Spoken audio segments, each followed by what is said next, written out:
حمید مجید اللهم بارك على محمد وعلى آل محمد كما باركت على إبراهيم وعلى آل إبراهيم إنك حميد مجيد۔ آج کا ہمارا آخری سبق ہے رسول اکرم صلی اللہ علیہ وسلم کی ذات کے جو ہم پر حقوق تھے، ان میں سے 10 حقوق ہم پڑھ چکے ہیں۔ آج 11واں اور 12واں حق انشاءاللہ اس کو دیکھیں گے۔ 11واں حق ہے آقا علیہ الصلوۃ والسلام سے وفا کرنا۔ انسان جس سے محبت کرتا ہے اس پر سب کچھ لوٹا دینا اپنے لیے سعادت اور خوش بختی سمجھتا ہے۔ اگر ہم کسی سے محبت کے دعوے دار ہیں، وفا نہیں کرتے تو ہم دعوے میں سچے نہیں ہیں۔ اگر محبت ہے تو وفا ضرور ہے، اگر محبت ہے وفا نہیں ہے تو یہ محبت نہیں ہے۔ ہمارے ہاں زبان سے دعویٰ تو کیا جاتا ہے آقا علیہ الصلوۃ والسلام کی ذات سے محبت کا، لیکن حقیقی معنوں میں وفا نہیں کی جاتی۔ تو اصل چیز کیا ہے؟ وہ آقا علیہ الصلوۃ والسلام کی ذات سے وفا کرنا۔ اب وفا کیسے کرنا؟ جیسے وفا صحابہ کرام نے کر کے دکھائی، جو ہمارے لیے عملی نمونہ صحابہ کرام کی ذات ہے۔ ابوبکر صدیق رضی اللہ تعالیٰ عنہ کے بارے میں آتا ہے کہ ان کے آقا علیہ السلام کی ذات کے بارے میں اتنی وفا کی کہ آقا علیہ السلام نے ارشاد فرمایا کہ ابو بکر کے علاوہ کوئی شخص ایسا نہیں جس کے احسان کا بدلہ ہم نے نہ چکا دیا ہو۔ ہاں، ابو بکر وہ انسان ہے کہ ان کے احسان کا بدلہ اللہ تعالیٰ ہی قیامت کے دن دیں گے۔ اتنی زیادہ وفا تھی۔ اور وفا کیسی تھی؟ ہم دیکھیں جب آقا علیہ السلام نے ہجرت فرمائی مکہ سے مدینہ، تو آپ علیہ السلام نے اتنے پرخطر سفر کہ ایسے حالات میں جب مشرکین مکہ نے یہ عہد کر لیا کہ آقا علیہ السلام کو نعوذ باللہ قتل کر دیا جائے، تو اللہ تعالیٰ نے آپ علیہ السلام کو ہجرت کرنے کا حکم دیا۔ اس سے پہلے وہ مکہ کے جتنے قبائل تھے ان کے اشخاص جو تھے، ان کے بڑے بڑے لوگ، وہ آپ علیہ السلام کے گھر کے باہر جمع ہو گئے آپ کو نعوذ باللہ قتل کرنے کے لیے۔ اللہ تعالیٰ نے آپ کو ہجرت کا حکم دیا، تو ایسے حالات میں جب کافر آپ علیہ السلام کی جان کے در پہ تھے، تو آپ علیہ السلام نے ابوبکر صدیق رضی اللہ تعالی عنہ کی ذات پر اعتماد کیا اور انہیں اپنے ساتھ لیا اور مکہ سے ہجرت کر کے مدینے کی طرف چل پڑے۔ اب آپ علیہ السلام کو اتنا زیادہ اعتماد تھا ابوبکر صدیق رضی اللہ تعالی عنہ پر، اور آگے چلے تو رستے میں غار ثور، وہاں پہ کچھ دیر کے لیے ٹھہرے، 3 دن کے لیے وہاں پہ قیام کیا۔ تو ہم دیکھتے ہیں، ہم پڑھتے رہتے ہیں، ہم سنتے رہتے ہیں علماء سے کہ وہاں پہ کس طرح ابوبکر صدیق رضی اللہ تعالی عنہ نے غار کی صفائی کی، پھر جہاں جہاں وہ سوراخ تھے وہاں اپنی چادر مبارک کو اتار کر اس کو پھاڑ کے وہاں پہ لگا دیا، اور پھر اور آقا علیہ السلام کو بلا لیا، اور وہاں پہ آپ علیہ السلام کی ذات سے ایسی وفا کی کہ آپ کو اپنے کندھوں پر اٹھا کر غار کے اندر تشریف لے گئے۔ یہ وہ تھا، یہ وہ ابوبکر صدیق رضی اللہ تعالی عنہ کا وفا تھی آقا علیہ السلام کے ساتھ۔ صرف یہی نہیں، اور بھی بہت سے موقعوں پہ، ایک غزوے کے موقع پہ جب مال کی ضرورت پیش آئی تو آپ علیہ السلام نے ارشاد فرمایا کہ جہاد کے لیے جانا ہے تو اپنا مال لے کر آئیں۔ اب ان دنوں عمر فاروق رضی اللہ تعالی عنہ کے پاس مال بہت زیادہ تھا، ابوبکر صدیق رضی اللہ تعالی عنہ کے پاس مال کچھ کم تھا۔ اب دیکھیں صحابہ کی ایثار کا، دیکھیں یہاں معاملہ، عمر فاروق رضی اللہ تعالی عنہ جا رہے ہیں کہ میں آج کے دن نیکی میں ابو بکر سے آگے بڑھ جاؤں گا۔ عمر فاروق گھر گئے اور اپنے گھر کا جتنا سامان تھا اس کو آدھا آدھا کر دیا، آدھا گھر میں رکھ دیا اور آدھا لے کر آقا علیہ السلام کی خدمت میں تشریف لے آئے اور لا کر مسجد نبوی میں رکھ دیا، اور ان کا مال بہت زیادہ تھا۔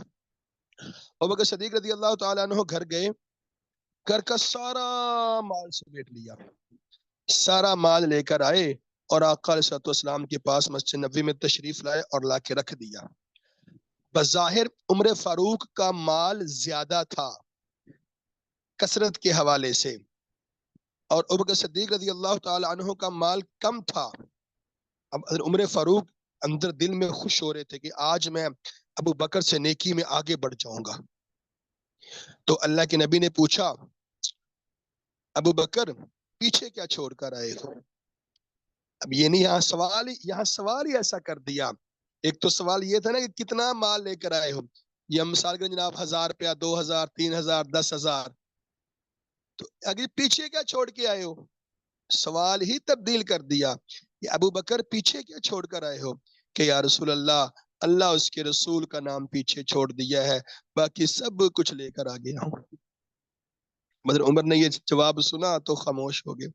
پھر پوچھا، عمر تم کیا پیچھے چھوڑ کر آئے ہو؟ یا رسول اللہ، آدھا چھوڑ آیا ہوں اور آدھا لے آیا ہوں۔ یہ تھی وفا ابوبکر صدیق رضی اللہ تعالیٰ عنہ کی، کہ اللہ کے نبی نے وقت مانگا، وقت دیا، جان مانگی، جان قربان کرنے کے لیے بدر میں، احد میں، ہر محاذ میں نکل آئے، مال مانگا، اپنا مال لا کے قربان کر دی۔ ایسے ہی اب صحابہ کرام کے ساتھ ساتھ صحابیات بھی آقا صلی اللہ علیہ وسلم کے ساتھ وفا کرنے میں آگے آگے ہوتی تھی۔ حضرت سمیہ رضی اللہ تعالی عنہ کا واقعہ آتا ہے کہ انہوں نے شروع میں ہی اسلام قبول کر لیا، ابتدائی اسلام میں ہی ان کو بہت زیادہ تکالیف برداشت کرنی پڑی، بہت زیادہ تکالیف برداشت کرنی پڑی، کفار نے بہت زیادہ ان پہ ظلم و ستم کیے، لیکن انہوں نے ایسی وفا کی آقا علیہ الصلوۃ والسلام سے کہ آپ کا کلمہ نہ چھوڑا، اسلام کو نہ چھوڑا، آپ سے بے وفائی نہ کی۔ ابو جہل نے بے رحمی سے آپ رضی اللہ تعالی عنہ کو برچھا مار کے شہید کر دی۔ حضرت سمیہ رضی اللہ تعالی عنہ وہ اسلام کے نام پر شہید ہونے والی پہلی صحابیہ خاتون تھی۔ وفا کی، اپنی جان دے دی، لیکن آقا علیہ السلام کے ساتھ بے وفائی نہیں کی۔ ایسے ہی حضرت زنیرہ رضی اللہ تعالی عنہ ایک باندی تھی، اور یہ بھی شروع میں اسلام لے آئی تھی، جس کی وجہ سے ان کا آقا ان کو بہت زیادہ تکالیف دیتا تھا، یہ سختیاں برداشت کرتی تھی۔ جب اسلام لائیں تو ان کی آنکھوں کی بینائی چلی گئی، اس پر مشرکین نے تانے مارنا شروع کر دیے۔ مشرکین نے کہنا شروع کر دیا کہ لات و عزا نے، لات منات عزا جن کی وہ پوجا کرتے تھے، کہا لات و منات و عزا نے، بتوں نے تمہاری بینائی چھین لی ہے، تمہیں اندھا کر دیا ہے۔ تو زنیرہ فرمانے لگی کہ ان کو تو پتہ بھی نہیں ہے کون ان کی عبادت کر رہا ہے، وہ مجھے کیسے اندھا کر سکتے ہیں؟ انہیں تو یہ نہیں پتا کہ ان کی عبادت کون کرتا ہے، وہ تو پتھر کے بت تم نے بنائے ہوئے ہیں، یہ تو میرے رب کی طرف سے ہے، اور میرا رب جو میری بینائی لے جانے پر قادر ہے، وہ میری بینائی واپس لوٹانے پر بھی قادر ہے۔ رات کو جب وہ سو گئیں، صبح اٹھی تو ان کی بینائی واپس آ چکی تھی۔ ابو جہل اور مشرکین ان پر بہت زیادہ ظلم و ستم کرتے تھے۔ ابوبکر صدیق رضی اللہ تعالی عنہ نے ان کو خرید کر آزاد کر دیا اور ان تکالیف سے ان کو نجات دلائی۔ ایسے ہی حضرت سعد بن ربیع رضی اللہ تعالی عنہ کا واقعہ آتا ہے، آخری وقت تھا، موطا امام مالک میں لکھا ہوا ہے کہ آقا صلی اللہ علیہ وسلم نے ارشاد فرمایا، احد کے میدان میں آپ نے فرمایا کہ سعد کی خبر کون لے کر آئے گا؟ ایک شخص نے کہا، یا رسول اللہ میں جاتا ہوں۔ وہ گیا اور جا کر دیکھنے لگا زخمیوں کے اندر، پہلے شہداء میں دیکھا، سعد نہ ملے، پھر زخمیوں میں دیکھا تو حضرت سعد نے پوچھا ان سے، اس آدمی سے، تمہارا کیا حال ہے؟ اس نے کہا، مجھے رسول اللہ صلی اللہ علیہ وسلم نے بھیجا ہے کہ تمہاری خبر لے کر آؤں۔ سعد کہنے لگے کہ آقا صلی اللہ علیہ وسلم کی خدمت میں میرا سلام عرض کرنا اور انہیں خبر دینا کہ مجھے 12 نیزے مارے گئے ہیں جو قتل کی حد تک اندر تک چلے گئے، پار ہو گئے ہیں، اور جا کر اپنی قوم کو آگاہ کر دو، میرا یہ پیغام اپنی قوم کو دے دو۔ دیکھیں صحابی کا آخری وقت ہے اور کیا پیغام دے رہے ہیں کہ اپنی قوم کو جا کر کہہ دو کہ اگر رسول اللہ صلی اللہ علیہ وسلم کو کچھ ہوا اور تم میں سے ایک فرد بھی زندہ رہا تو کل قیامت کے دن اللہ تعالیٰ کی بارگاہ میں اس کا کوئی عذر قبول نہیں کیا جائے گا۔ اس لیے آقا صلی اللہ علیہ وسلم سے ایسی وفا کرنا کہ ان کو کانٹا بھی نہ چبھنے پائے۔ ایسے ہی آگے ہم دیکھتے ہیں حضرت خبیب انصاری رضی اللہ تعالیٰ عنہ، ان کا واقعہ آتا ہے کہ یہ شہادت حضرت سعید انصاری فرماتے ہیں کہ میں حضرت خبیب کی شہادت کے وقت مکہ میں موجود تھا۔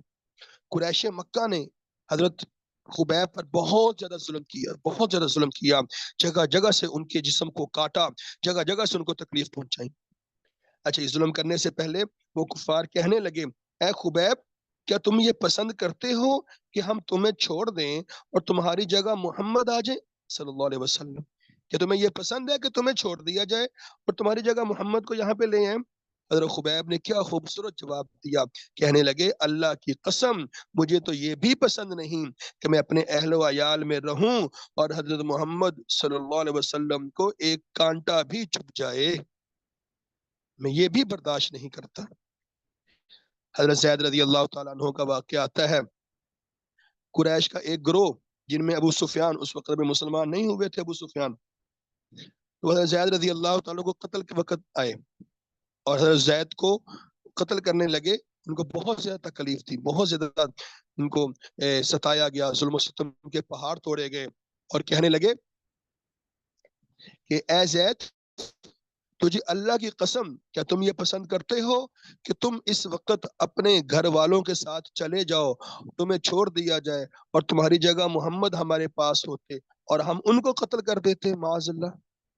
حضرت زید رضی اللہ تعالی عنہ کہنے لگے، اللہ کی قسم، میں تو یہ بھی گوارا نہیں کر سکتا کہ محمد علیہ الصلوۃ والسلام کو کسی بھی جگہ کوئی کانٹا چبھ جائے جو انہیں تکلیف دے اور میں اپنے گھر والوں میں بیٹھا رہوں، میں تو اس کو برداشت نہیں کرتا۔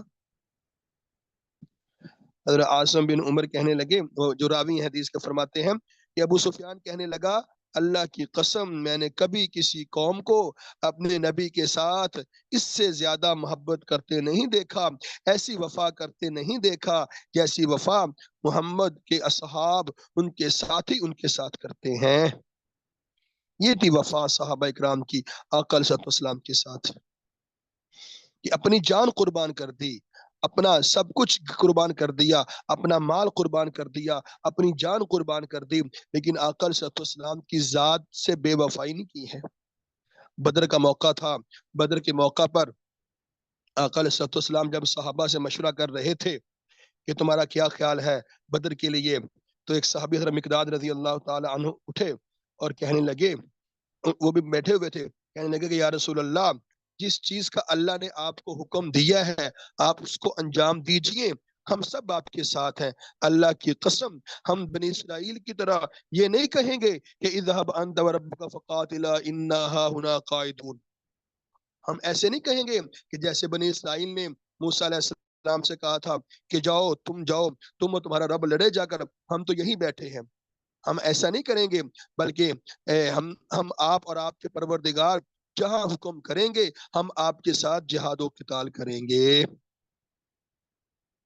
اور کہنے لگے کہ یا رسول اللہ، ہم آپ کے دائیں سے ان یمینی کا وان شمالی کا وبین یدئی کا وخلف کا، ہم آپ کے دائیں سے، آپ کے بائیں سے، آپ کے آگے سے، آپ کے پیچھے سے لڑیں گے۔ ابن مسعود رضی اللہ تعالی عنہ ارشاد فرماتے ہیں کہ مقداد رضی اللہ تعالی عنہ کے یہ کہتے ہی آقا علیہ الصلوۃ والسلام کا چہرہ مبارک خوشی سے روشن ہو گیا۔ پھر آپ نے دوبارہ صحابہ سے پوچھا، ہاں بھی اور باقی بھی دیں، باقی اپنا مشورہ دیں، باقی کا کیا خیال ہے؟ تو ایک اور صحابی کھڑے ہوئے، حضرت سعد بن معاذ رضی اللہ تعالیٰ عنہ، وہ کہنے لگے کہ یا رسول اللہ، ہم آپ پر ایمان لائے ہیں اور آپ کی تصدیق کی ہے اور ہم نے اس بات کی گواہی دی ہے کہ آپ جو کچھ لے کر آئے ہیں وہی حق ہے، اور اطاعت اور جان نثاری کے بارے میں ہم آپ کو پختہ وعدہ آپ کے ساتھ کر چکے ہیں۔ اے اللہ کے رسول صلی اللہ علیہ وسلم، آپ جو ارادہ رکھتے ہیں اس کو کر گزریے، قسم اس ذات کی کہ جس نے آپ کو حق دے کر بھیجا ہے۔ اے یا رسول اللہ، اگر آپ ہمیں سمندر میں کود پڑنے کا حکم دیں گے، اگر آپ یہ کہیں گے کہ سمندر میں چھلانگ لگا دو، تو ہم سمندر میں کود پڑیں گے اور ہم میں سے ایک شخص بھی پیچھے نہیں رہے گا۔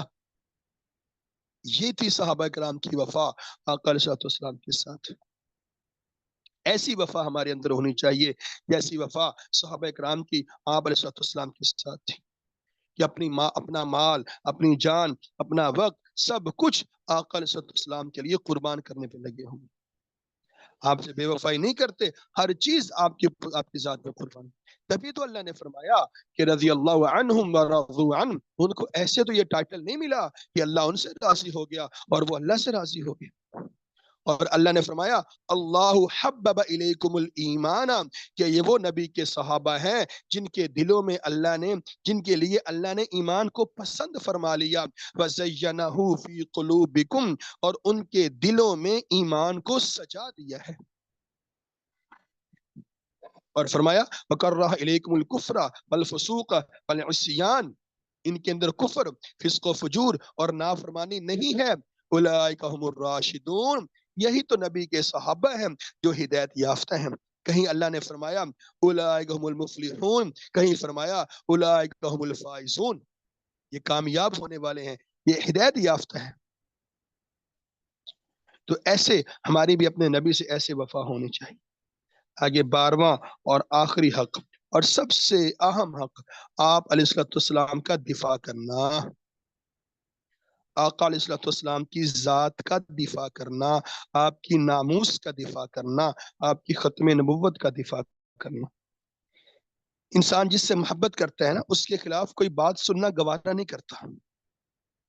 ہم اپنے والدین سے محبت کرتے ہیں، اگر کوئی شخص ہمارے والدین کو برا بھلا کہے، ہم فوری طور پر اس کے خلاف لڑنے کے لیے آ جاتے ہیں کہ تمہاری جرت کیسے ہوئی کہ تم میری ماں کو یا میرے باپ کو گالی دو، میری بہن کو، میرے بھائی کو گالی دو. اپنے والدین، اپنے رشتہ دار، اپنے اہل و عیال کی عزت اور ناموس کے دفاع میں لگے رہتے ہیں. تو آقا علیہ السلام کے ہم پر اتنے زیادہ حقوق، اتنے زیادہ احسانات ہیں.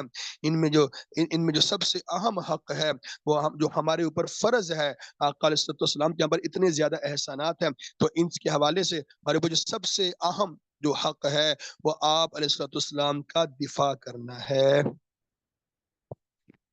آپ علیہ السلام کی ذات کا دفاع کرنا، آپ علیہ السلام کی ناموس کا دفاع کرنا، اور آقا علیہ السلام کی ختم نبوت کا دفاع کرنا. یہ 3 طریقے سے ہے. تو دفاع کرنا سب سے پہلے یہ اللہ تعالیٰ کی طرف سے ہے، قرآن کی طرف سے. پہلے یہ ہوتا تھا کہ جب دفاع کے بارے میں اللہ نے کیا فرمایا، پہلے ہم اس کو دیکھ لیتے ہیں. اللہ نے فرمایا واللہ یعصمک من الناس، اللہ لوگوں سے آپ کی حفاظت فرمائیں گے. انا کفیناک المستہزئین، کہ جو لوگ آپ کا مذاق اڑاتے ہیں، آپ کے ساتھ ہنسی مذاق کرتے ہیں، اللہ مقابلے کے لیے آپ کافی ہوگا ان کے لیے. اور فرمایا یا ایھا النبی حسبک اللہ، اے نبی اللہ تعالیٰ آپ کے لیے کافی ہوں گے. تو آقا صلی اللہ علیہ وسلم کی ذات کا دفاع سب سے پہلے خود اللہ تعالیٰ نے کیا.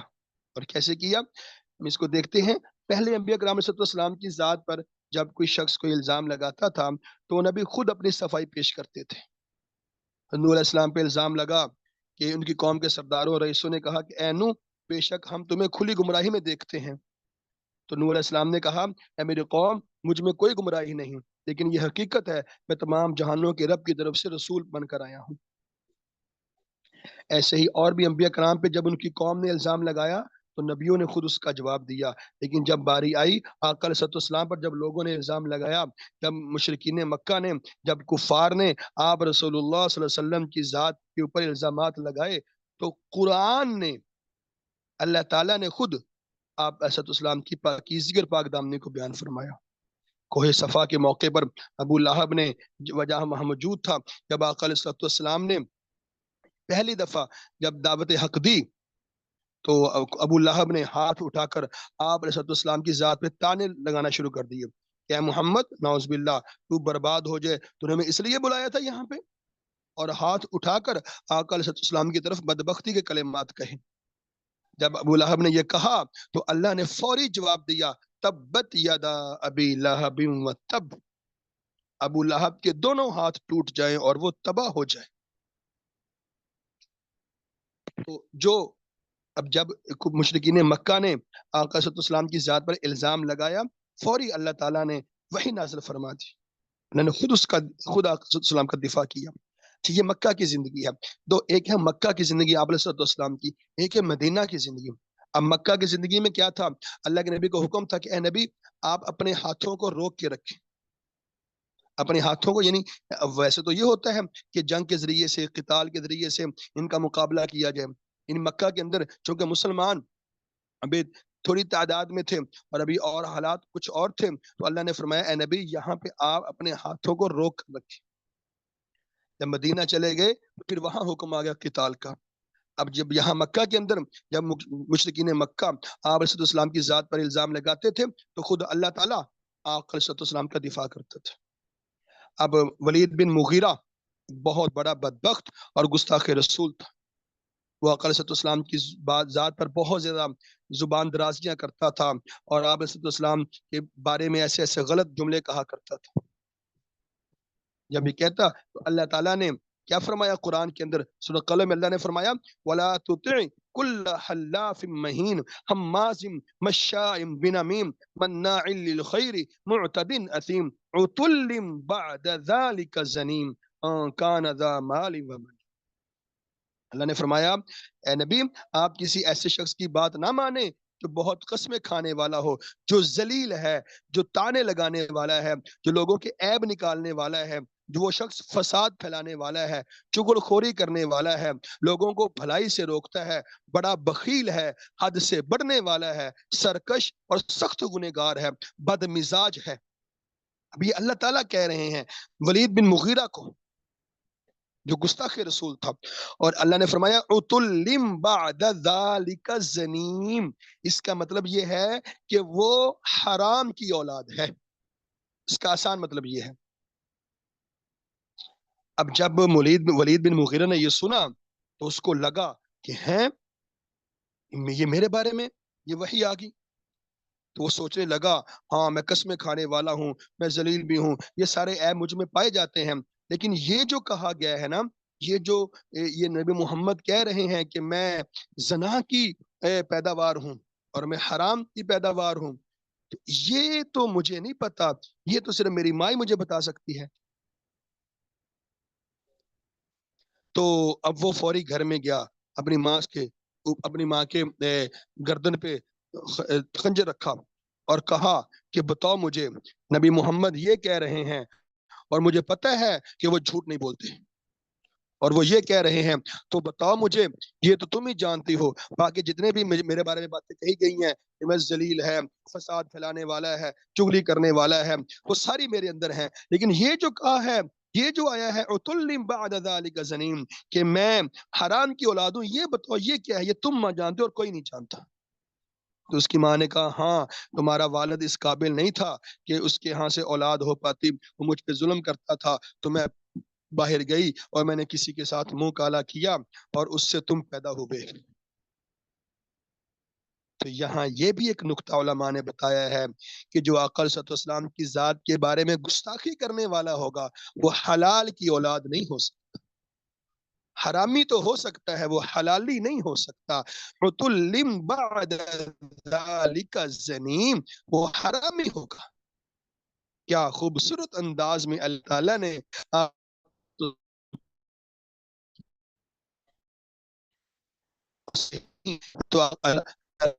دفاع کیا اور اللہ تعالیٰ نے پھر فرشتوں کے ذریعے بھی آقا علیہ السلام کی ذات کی حفاظت فرمائی.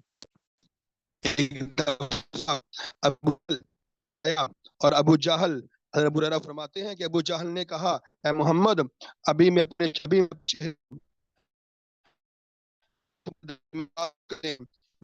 کیا محمد، ابو ہریرہ سے پوچھا ابو جہل نے کیا محمد اب اللہ کو سجدہ یعنی کہ تمہارے سامنے اپنے ناک رگڑتے ہیں، مطلب وہ یہ الفاظ احان امیز الفاظ کہہ رہا تھا، یعنی سجدہ کرتے ہیں اب بھی وہ نماز پڑھتے ہیں. ابو ہریرہ نے فرمایا کہ ہاں نماز پڑھتے ہیں.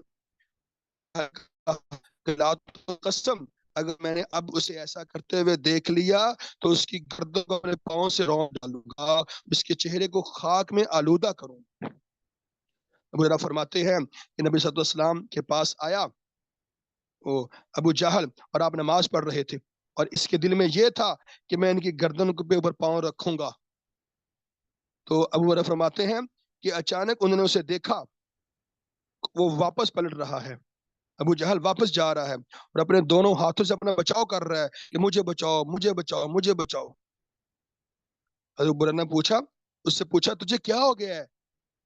تو کہنے لگا کہ میرے اور اس محمد کے درمیان ایک آگ سے بھری ہوئی خندق اور ایک سخت مخلوق ہے، اس سے بہت زیادہ بڑا ہے، وہ میرے درمیان چکی ہے اور آگ مجھے پکڑ رہا ہے، ابو جہل پہ آ گئے۔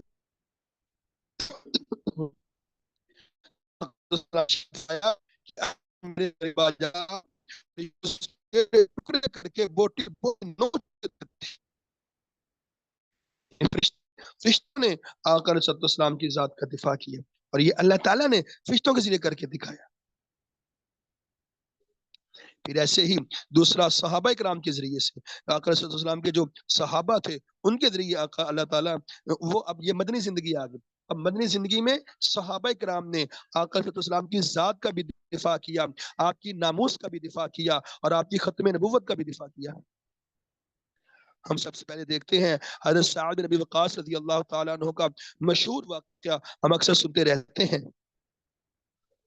کہ آقا علیہ السلام ایک غزوہ احد میں جب سخت جنگ حالات ایسے چل رہے تھے تو آپ علیہ السلام کی یہ خواہش تھی، اب ہر شخص کی یہ خواہش ہوتی ہے، ہر شخص یہ خواہش کرتا ہے کہ اس کے ماں باپ آقا علیہ السلام کی ذات پہ قربان ہو جائے، لیکن حضرت سعد رضی اللہ تعالیٰ عنہ احد کے میدان میں اللہ کے نبی کی ذات کے ایسا دفاع کیا کہ سامنے آتے اور کافروں کی طرف تیر چلا رہے تھے، کافروں کو تیر مار رہے تھے۔ جب آپ علیہ السلام نے یہ دیکھا تو آپ نے فرمایا، سعد سے کہا، یا سعد ارمی فداک ابی و امی، اے سعد تیر چلاؤ، میرے ماں باپ تجھ پہ قربان ہو جائے۔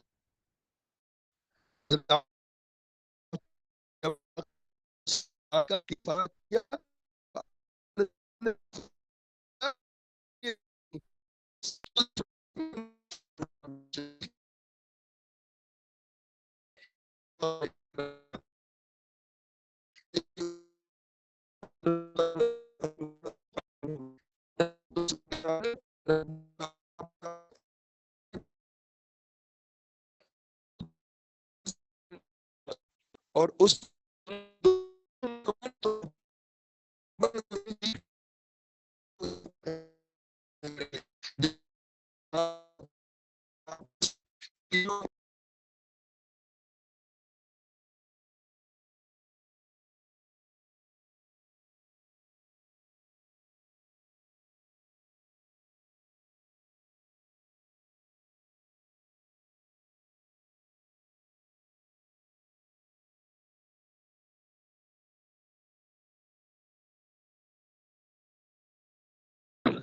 جی آواز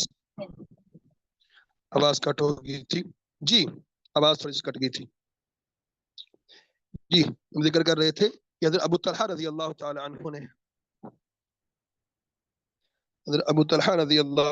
عنہ نے جب احد کے میدان میں آقا صلی اللہ علیہ وسلم کی طرف سے وہ تیر پھینک رہے تھے کافروں کی طرف، تو آپ نے فرمایا کہ اس دن ان کی 2-3 کمانیں ٹوٹ گئیں۔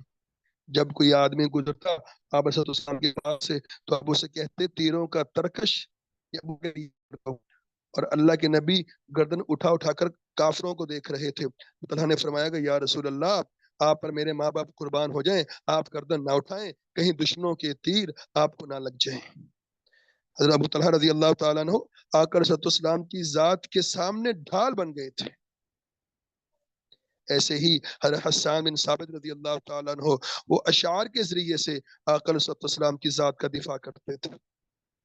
حضرت عائشہ رضی اللہ تعالیٰ عنہ ارشاد فرماتی ہیں کہ آقا علیہ السلام حضرت حسان کے لیے ایک منبر مسجد میں رکھتے تھے، اور حسان اس پر کھڑے ہو کر ان لوگوں کو جو آقا علیہ السلام کی ذات کے بارے میں گستاخی کرتے تھے، حضرت حسان رضی اللہ تعالیٰ عنہ اشعار میں ان کو جواب دیا کرتے تھے، ان کی برائی کیا کرتے تھے۔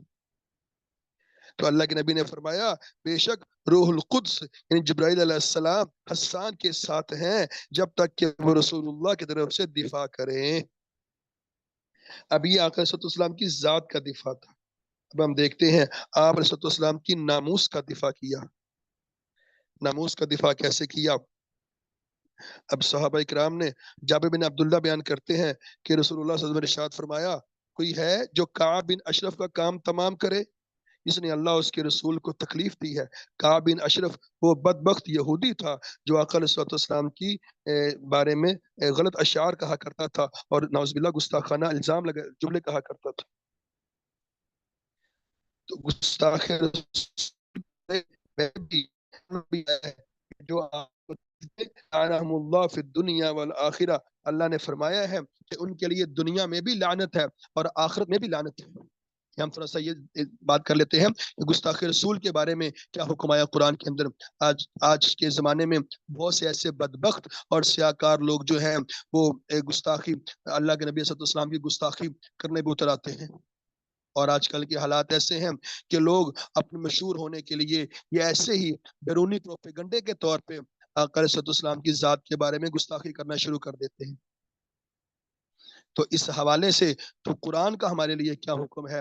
تو قرآن نے فرمایا ہے کہ جو شخص بھی فرمایا کہ جو اللہ کے رسول کو تنگ کرتے ہیں، جو یؤذون اللہ ورسولہ، جو اللہ اس کے رسول کو ایذا دیتے ہیں، لعنہم اللہ فی الدنیا والآخرہ، اللہ کی لعنت ہے ان پر، دنیا میں بھی لعنت ہے اور آخرت میں بھی لعنت ہے۔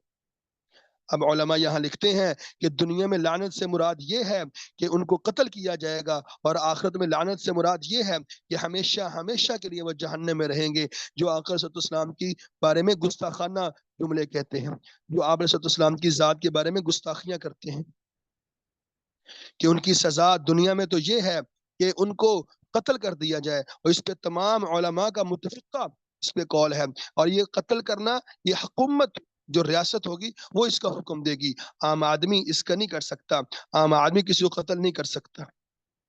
ہاں اگر ریاست نہیں کرتی تو اس کا ذمہ دار ریاست ہے، اس کے ذمہ دار عام عوام نہیں ہوگی۔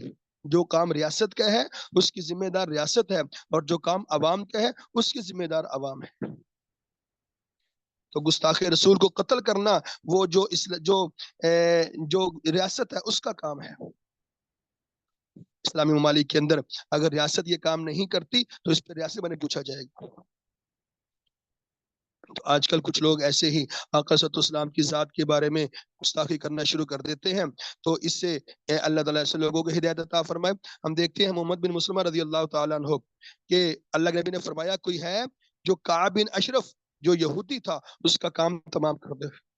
محمد بن مسلمہ نے عرض کیا، محمد بن مسلمہ نے کہ میں تیار ہوں۔ اچھا وہ گئے اور ایک وسق یا دو وسق غلہ قرض لینے کا خیال ظاہر کیا۔ کعب سے کہا کہ میں کچھ تم سے قرض لینا چاہتا ہوں۔ تو کعب نے ان سے کہا کہ اپنی بیویاں میرے پاس رکھ دو تو میں تمہیں قرض دے دوں گا۔ تو ان کو لوگوں نے کہا کہ ہم کس طرح ایسا کر سکتے ہیں جبکہ تو عرب میں سب سے زیادہ حسین ہے۔ اس نے کہا بیٹوں کو میرے گروی رکھ دو۔ ان لوگوں نے کہا ہم کس طرح بیٹوں گروی رکھ سکتے ہیں، لوگ ان کو تانا دیں گے، ہمارے لیے شرم کی بات ہے، ہم اپنا اصل تمہارے پاس رکھ لیتے ہیں۔ وہ ٹھیک ہے اپنا اسلحہ لے آؤ اور لا کے میرے پاس گروی رکھ دو تو میں تمہیں غلہ دے دوں گا۔ وہ لینے اس بہانے سے وہ گئے، اسلحہ لے کر آئے اور آ کر اس سے کعب بن اشرف کو قتل کر دیا۔ کیوں کہ وہ آقا علیہ السلام کی ذات کے اوپر حضرت عبداللہ بن عتیق رضی اللہ تعالیٰ عنہ یہ بھی گستاخ تھا، یہ بھی گستاخ تھا اور یہودی تھا، گستاخی کیا کرتا تھا۔ رسول اللہ صلی اللہ علیہ وسلم نے ابو رافع یہودی کو قتل کرنے کے لیے چند انصار کا انتخاب حضرت عبداللہ بن ان کو امیر مقرر کیا گیا۔ تو جو ابو رافع یہودی تھا وہ جب اس طرح کے الزام گستاخیاں کیا کرتا تھا تو اللہ تعالیٰ نے ایک انصار کا ایک گروہ منتخب کیا جن پر عبداللہ بن عتیق کو امیر مقرر کیا، اور یہ ابو رافع رسول اللہ صلی اللہ علیہ وسلم کو اعزاز دیا کرتا تھا۔ تو ابو رافع یہودی مدینہ منورہ سے دور سرزمین حجاز رہتا، عرب میں ہی تھا لیکن دور رہتا تھا اور توہین رسالت کیا کرتا تھا۔ تو اس گستاخ کو صحابی رسول حضرت عبداللہ بن عتیق رضی اللہ تعالیٰ عنہ نے جہنم حاصل کر دیا۔ اور حدیث میں آتا ہے کانو ابو رافع یؤذی رسول اللہ، یہ ابو رافع کو توہین رسالت کی وجہ سے قتل کیا گیا کہ وہ آپ صلی اللہ علیہ وسلم کو ایسا پہنچایا کرتا تھا، اور پھر خود ہی نہیں بلکہ مشرکین مکہ کو بھی اس لیے ابھارتا تھا۔ تو آقا صلی اللہ علیہ وسلم نے خود اس کے قتل کا حکم دیا، خود اس کے قتل کرنے کا حکم دیا۔ تو یہ ایسے ہی آگے ہم دیکھتے ہیں حضرت صالح بن عمیر رضی اللہ تعالیٰ عنہ، بنو امرا بن اوف میں ابو افق نامی ایک بوڑھا تھا، ابو افق نامی ایک بوڑھا تھا، بوڑھا ہو چکا تھا، اور اللہ تعالیٰ نے آپ صلی اللہ علیہ وسلم کو کامرانی سے سرفراز فرمایا، تو اس ابو افق کو اس سے بہت حسد ہوا اور وہ سرکشی کرنے لگا، اور اس نے آقا صلی اللہ علیہ وسلم کی ذات کے بارے میں بےہودہ گفتگو کی، بےہودہ اشعار کہے، آپ صلی اللہ علیہ وسلم کی توہین اور آپ کے صحابہ کی مذمت پر اس نے اشعار کہے۔ حضرت صالح بن عمیر رضی اللہ تعالی عنہ فرمانے لگے کہ میں اللہ تعالیٰ کے لیے نظر مانتا ہوں کہ میں ابو عف کو قتل کروں گا یا خود مر جاؤں گا۔ پھر وہ موقع کی تلاش میں رہنے لگے، یہاں تک ایک رات گرمی تھی اور ابو عف گرمی میں قبیلہ بنو عمر بن عوف میں صحن میں سویا ہوا تھا۔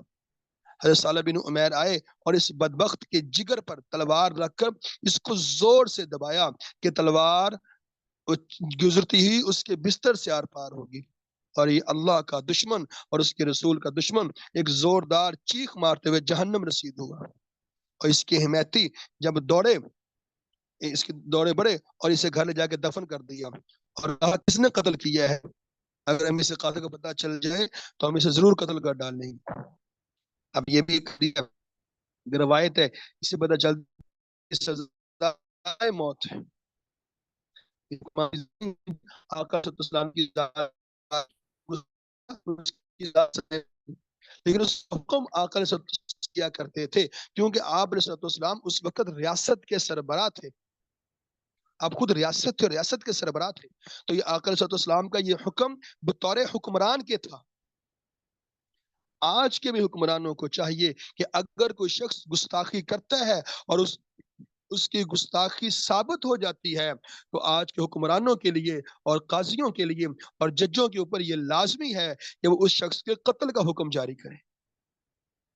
حضرت عمیر بن عدی رضی اللہ عنہ ایک صحابی ہے، ان کا واقعہ آتا ہے، اسما ایک عورت تھی، یہودیہ تھی اور شان رسالت میں گستاخی کیا کرتی تھی۔ اس ملعونہ کو ایک نبینہ صحابی تھے حضرت عمیر بن عدی رضی اللہ تعالیٰ عنہ، انہوں نے اللہ کے رسول کے حکم سے اسے قتل کر دیا تھا۔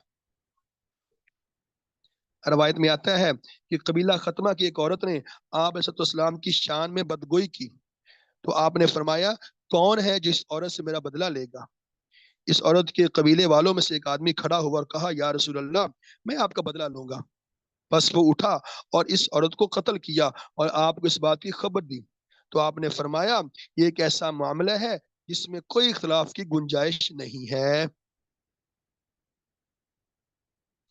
اللہ کے نبی نے ارشاد فرمایا کہ اگر تم ایسے آدمی کو دیکھنا پسند کرتے ہو جس نے غائبانہ طور پر اللہ تعالیٰ اور اس کے رسول کی مدد کی ہے تو عمیر بن عدی کی طرف دیکھو۔ ایسے ہی ایک نبینہ، ابھی یہ وہ صحابی تھے، تو انہوں نے کیسے آقا صلی اللہ علیہ وسلم کی ناموس کا دفاع کیا۔ ایسے آگے ہم دیکھتے ہیں اگلا کہ آقا صلی اللہ علیہ وسلم کی ختم نبوت کا دفاع، آپ کی ذات کا دفاع، آپ کی ناموس سے رسالت، آپ کی ناموس کی حفاظت، ناموس کا دفاع اور آپ کی ختم نبوت کا دفاع۔ سب سے پہلا واقعہ اور بڑا مشہور واقعہ، حضرت حبیب رضی اللہ تعالیٰ عنہ انصاری صحابی تھے، آقا علیہ السلام نے انہیں ایک خط دے کر یمامہ میں مسلمہ کذاب کی طرف بھیجا۔ اب مسلمہ کذاب کے پاس حضرت حبیب گئے تو حضرت حبیب رضی اللہ تعالیٰ عنہ نے وہ خط جا کے اسے سنایا، تو مسلمہ کو غصہ آ گیا اور مسلمہ کذاب نے کہا کہ تم محمد کے بارے میں کیا کہتے ہو؟ حضرت حبیب کہنے لگے کہ وہ تو اللہ کے رسول ہیں۔ تو مسلمہ نے کہا کیا تم اس بات کی گواہی دیتے ہو کہ میں بھی اللہ کا رسول ہوں؟ مسلمہ نے اپنے لیے کہا۔ حضرت حبیب نے کیا خوبصورت جواب دیا، حضرت حبیب کہنے لگے کہ میرے کان تیری بات کو سنتے ہی نہیں ہیں۔ مسلمہ نے حضرت حبیب کا ایک ہاتھ کاٹ دیا۔ ابھی مسلمہ کذاب وہ تھا جس نے نبوت کا جھوٹا دعویٰ کیا ہوا تھا، تو آقا علیہ السلام نے اسے سمجھانے کے لیے پہلے حضرت حبیب کو خط دے کر بھیجا تھا کہ اپنی ان عادتوں سے باز آ جاؤ۔ جب دوبارہ پھر اس نے مسلمہ نے سوال کیا کہ اب بتاؤ، حضرت حبیب سے کہا اب بتاؤ تم کیا کہتے ہو محمد کے بارے میں؟ تو حضرت حبیب کہنے لگے کہ وہ تو اللہ کے آخری رسول ہیں۔ مسلمہ نے کہا میں بھی تو اللہ کا رسول ہوں. تو حضرت حبیب کہنے لگے کہ میرے کان تیری بات کو سنتے ہی نہیں ہیں. ان ایک پاؤں کاٹ دیا. پھر سوال کیا، وہی سوال وہی جواب. پھر دوسرا ہاتھ، پھر دوسرا پاؤں، پھر ایک بازو، پھر ٹانگ، پھر دوسرا بازو، پھر دوسری ٹانگ. صرف اور صرف حضرت حبیب رضی اللہ تعالیٰ عنہ کا سر ان کے دھڑ پہ باقی رہ گیا. مسلمہ کہنے لگا کہ ابھی بھی موقع ہے، باز آ جاؤ اور کہہ دو مجھے اللہ کا رسول مان لو، میں تمہیں چھوڑ دوں گا. حضرت حبیب کہنے لگے میرے کان تیری بات کو سنتے ہی نہیں ہیں. مسلمہ نے تلوار ماری، حضرت حبیب کو شہید کر دیا. حضرت حبیب نے اپنی جان قربان کر دی. آقا علیہ الصلوۃ والسلام کی ختم نبوت کے اوپر کوئی حرف نہیں آنے دیا. حضرت ابو مسلم خولانی رضی اللہ تعالیٰ عنہ کا واقعہ آتا ہے. ان کا اصل نام عبداللہ بن صوب تھا، اور یہ وہ تابعی تھے کہ یہ وہ بزرگ تھے کہ جن کی اللہ تعالیٰ نے جن کے لیے اللہ تعالیٰ نے آگ کو ایسے بے اثر کر دیا جیسے ابراہیم علیہ السلام کے لیے آگ کو بے اثر کر دیا تھا. یمن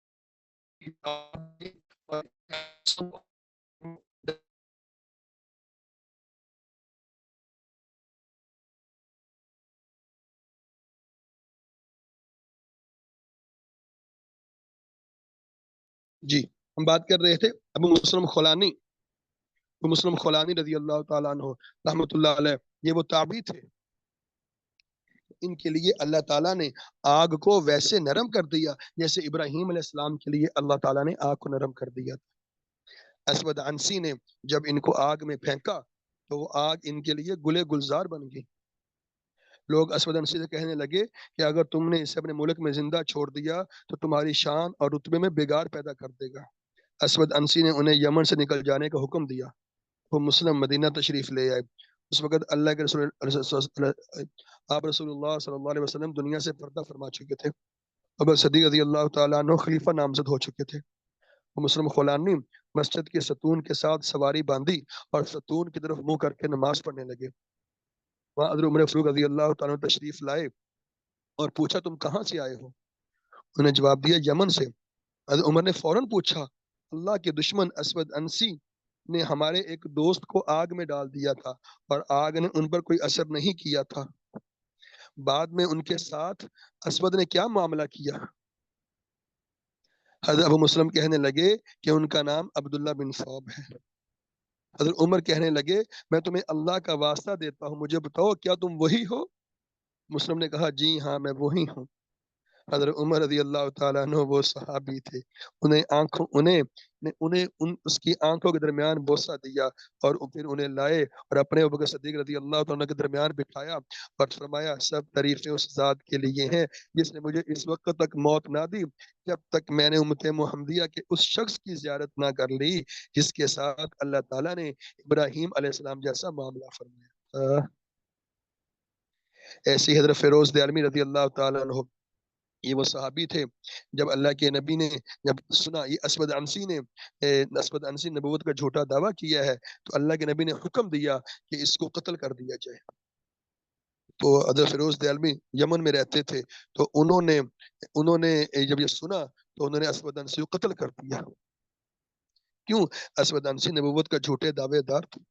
تو آقا علیہ السلام نے فرمایا فازا فیروز فازا فیروز فازا فیروز، فیروز تو کامیاب ہو گیا، فیروز تو کامیاب ہو گیا، فیروز تو کامیاب ہو گیا. اب یہ ختم نبوت کے دفاع کے لیے اس وقت کے لوگ تھے، صحابہ کرام تھے. ہم اس کو تھوڑا سا دیکھ لیتے ہیں.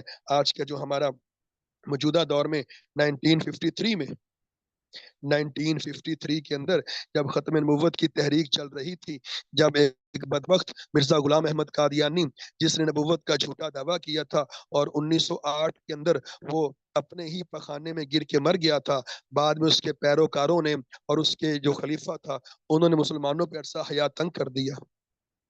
اب حالات ایسے تھے، 1953 کی تحریک میں مسلمانوں نے احتجاج شروع کیا کہ مرزا غلام احمد قادیانی اور اس کے ماننے والے مسلمان نہیں ہیں، یہ اپنے آپ کو مسلمان ظاہر کرتے ہیں، یہ نماز روزہ زکوٰۃ مسلمانوں کی طرح ادا کرتے ہیں، ان کو اسلام سے خارج قرار دیا جائے۔ تو اس وقت بڑے بڑے عہدوں پر قادیانی فائز تھے، تو حکومت کی طرف سے یہ حکم تھا کہ جو شخص یہ کہے گا تاج و تخت ختم نبوت زندہ باد، جو یہ کہے گا تاجدار ختم نبوت زندہ باد، اسے سیدھا گولی مار دی جائے گی۔ مسلمان جلسے جلوس احتجاج کر رہے ہیں کہ قادیانیوں کو کافر قرار دیا جائے، قادیانی جو اپنے آپ کو مرزائی کہتے ہیں یہ دائرہ اسلام سے خارج ہیں، یہ مسلمان نہیں ہو سکتے، اور جو شخص یہ بات کرتا تھا اسے گولی مار دی جاتی تھی۔ 12,000 مسلمان شہید ہوئے ہمارے لاہور کے اندر مال روڈ پہ، 12,000 مسلمان شہید ہوئے، اور ایسی ایسی کارگزاریاں ہیں۔ ایک اماں جان، ایک عورت اپنے بیٹے کی بارات لے کر جا رہی تھی، دیکھا تو آگے گولیاں چلنے کی آواز آ رہی ہے، لوگوں سے پوچھا بچوں کیا معاملہ ہے، گولیاں کیوں چل رہی ہیں؟ کہا اماں جان آگے احتجاج ہو رہا ہے، مسلمان یہ کہہ رہے ہیں کہ محمد رسول اللہ اللہ تعالیٰ کے آخری نبی ہیں، جو شخص یہ کہتا ہے گولی مار دی جاتی ہے۔ اماں جان نے اپنے بیٹے کو بلایا اور کہا کہ بیٹا سے یہ ماللہ کو اتار دے اور تو بھی جا اور جا کر یہ کہہ کہ تاجدار ختم نبوت زندہ باد، اور جا کر یہ کہہ کہ تاج و تخت ختم نبوت زندہ باد، اور یہ کہہ کر واپس نہیں آنا، وہیں پہ کھڑے ہو جانا، اگر گولی لگے تو تمہارے سینے پہ گولی لگے، پیٹھ پہ گولی نہیں لگنی چاہیے۔ اب وہ لڑکا گیا، اس نے جناب آگے جا کر کہا تاج و تخت ختم نبوت زندہ باد، جب اس نے وہ باتیں کہیں گولی آئی اس کے سینے پہ لگی، وہیں پہ شہید ہو گیا۔ جب ماں نے بیٹے کو دیکھا سینے پہ گولی لگی ہے تو ماں نے کہا الحمدللہ آج میں بھی ایک شہید کی والدہ ہوں کہ میرا بیٹا بھی ختم نبوت کے لیے اپنی جان قربان کر کے۔ ایسے ہی ایک مسجد کے اندر ایک مولانا صاحب بیان فرما رہے تھے، ختم نبوت کے حوالے سے لوگوں کو تیار کر رہے تھے، ایک عورت برقع لپیٹی ہوئی اپنے چھوٹے سے بچے کو گود میں اٹھایا ہوا ہے، دودھ پیتا بچہ اسے لے کر آئی اور لا کے مولانا کے پاس رکھ دیا۔ مولانا نے پوچھا بیٹی کس لیے؟ کہا مولانا میرا کوئی بڑا بیٹا نہیں ہے، میرا بھائی نہیں ہے جس کو میں ختم نبوت کے لیے قربان کر سکوں، میرے پاس کچھ بھی نہیں ہے، یہ چھوٹا سا میرا بچہ ہے۔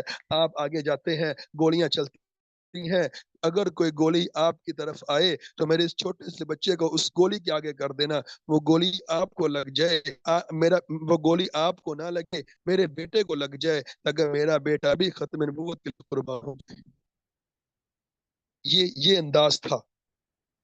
اس مولانا صاحب نے کہا بیٹا اپنے بیٹے کو اٹھاؤ اور اس کو لے جاؤ، پہلے گولی مجھے لگے گی، میں اپنی جان پیش کروں گا، میرا یہ پوتا بیٹا ہے یہ اپنی جان قربان کرے گا، پھر یہ مسجد کے سارے لوگ اپنی جان پیش کریں گے، پھر کہیں تمہارے بیٹے کی باری آئے گی۔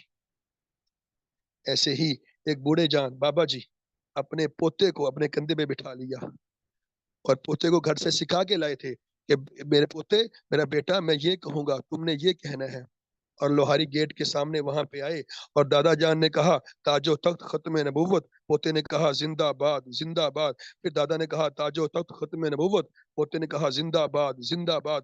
جب 2-3 مرتبہ یہ کہا دو گولیاں چلیں، ایک دادا جان کے لگی ایک پوتے کے لگی، نبی کی ختم نبوت کے لیے وہیں پہ شہید ہوئے۔ یہ تھا جذبہ مسلمانوں کا، یہ آقا صلی اللہ علیہ وسلم کی ختم نبوت کا دفاع۔ 12,000 مسلمان شہید ہوئے، بعد میں پھر دوبارہ تحریک شروع ہوئی اور 7 ستمبر 1974 کو پاکستان کے آئین کے اندر وہ شخص وہ لوگ جو ختم نبوت کے منکر تھے، جو آقا صلی اللہ علیہ وسلم کے گستاخ تھے، جو اللہ تعالیٰ کے گستاخ تھے اور جو ختم نبوت پہ ڈاکہ ڈال رہے تھے، ان کو پاکستان کے آئین کے اندر کافر قرار دے دیا گیا، اور یہ ہمیشہ ہمیشہ کے لکھ دیا گیا کہ قادیانی جو مرزائی ہیں اور اپنے آپ کو احمدی کہتے ہیں وہ ہرگز ہرگز مسلمان نہیں ہو سکتے۔ یہ ہیں آقا علیہ السلام کی ذات کے ہمارے اوپر حقوق جن کا ادا کرنا ہم سب مسلمانوں کے لیے ضروری ہے۔ اب یہاں پہ ہماری ذمہ داری کیا ہے کہ ہم آپ علیہ الصلوۃ والسلام کے جتنے حقوق ہیں ہم ان کو احسن طریقے سے ادا کریں۔ اللہ کے نبی کی حدیث ہے، انا حظکم من النبیین وانتم حظی من الامم، انبیاء علیہ الصلوۃ والسلام میں سے تمہارا حصہ میں ہوں اور امتوں میں سے میرا حصہ تم ہو، یعنی کہ تمہیں منتخب کیا گیا ہے۔ تو اس ہمیں بھی چاہیے کہ آقا علیہ السلام کی ذات کے لیے، آپ کی ختم نبوت کے لیے، آپ کی ناموس کے لیے اپنی جان بھی قربان کرنی پڑے تو اس سے پیچھے نہیں ہٹنا چاہیے۔ اللہ تعالیٰ سے دعا ہے کہ اللہ تعالیٰ جو کچھ اب تک سنا ہے ہم نے، جو کہا ہے، اللہ اس کو اپنی بارگاہ میں قبول فرمائے۔ اللہ تعالیٰ ہمیں آقا علیہ السلام کے تمام حقوق ادا کرنے کی، اپنی ذمہ داری سمجھ کر اس کو ادا کرنے کی توفیق عطا فرمائے۔ السلام علیکم ورحمۃ اللہ وبرکاتہ۔